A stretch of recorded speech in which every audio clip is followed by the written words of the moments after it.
Salam olsun hər kəsə, bütün vicdanlı kişiləri salamlayıram. Əqidəli kişiləri salamlayıram. Mən buradan millət vəkillərinə, bu deputatlara səslənmək istəyirəm. Siz nəyə görə oturmusunuz o Milli Məclisdə? Nə üçün oturmusunuz da? Mən bilirəm, siz mənim səhifəmə baxırsınız, yaxından da tanışsınız mənim səhifəm, mənim videolarıma baxırsınız. 125 də deputat var. 125 də deputat bir də insanın, bir də ailənin dayağında, xidmətində dayana bilmir. Siz kimsiniz? Nə üçün beləncə cəmaatın belə qayğısına qalmırsınız?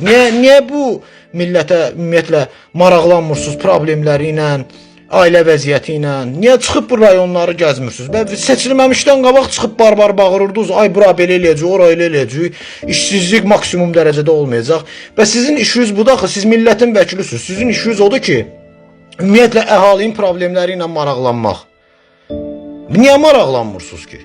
Hələ 5 min, 10 min aldınız, 8 min aldınız, qoydunuz cibinizə, gəldiniz, oturdunuz orada hər ay. Sənin balaların yaxşı yaşamalıdır, xalqın balaları yaxşı yaşamamalıdır. Çıxın bir rayona baxın da siz, bir çıxın bir rayonları gəzin də. Azərbaycanın gör nə qədər rayonları var, çıxın görün nə vəziyyətdə yaşayır insanlar. Cavan oğlanlar işsiz, gücsüz, nə işlə məşğulsuz ki siz? Niyə maraqlanmırsınız ki?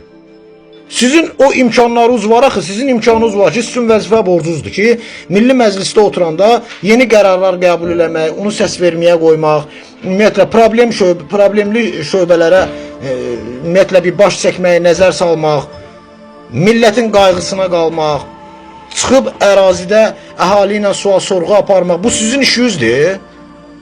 Siz hansı toxunulmazlığınızdan qaçırsınız, gizlənirsiniz? Siz kimsiniz ki ümumiyyətlə? Göydən düşmüsünüz siz, sizin balalarınız yaxşı yaşamalıdır, ay millət vəkilləri. Sözüm sizin hər birinizədir. Müharibə vaxtı sizin balalarınız televizorda da verdilər bunu. Zaten hər kəs, çox adam baxıb buna.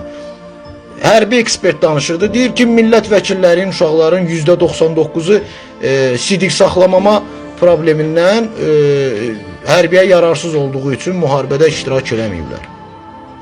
Nə şərəfsiz adamlarsınız.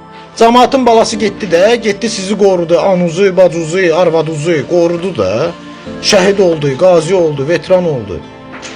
Siz onların heç birinin işi ilə maraqlanmırsınız. Heç birinin yaşayış tərzi ilə maraqlanmırsınız. Cavan oğlanlarımız var, işsiz, gücsüz qalıblar.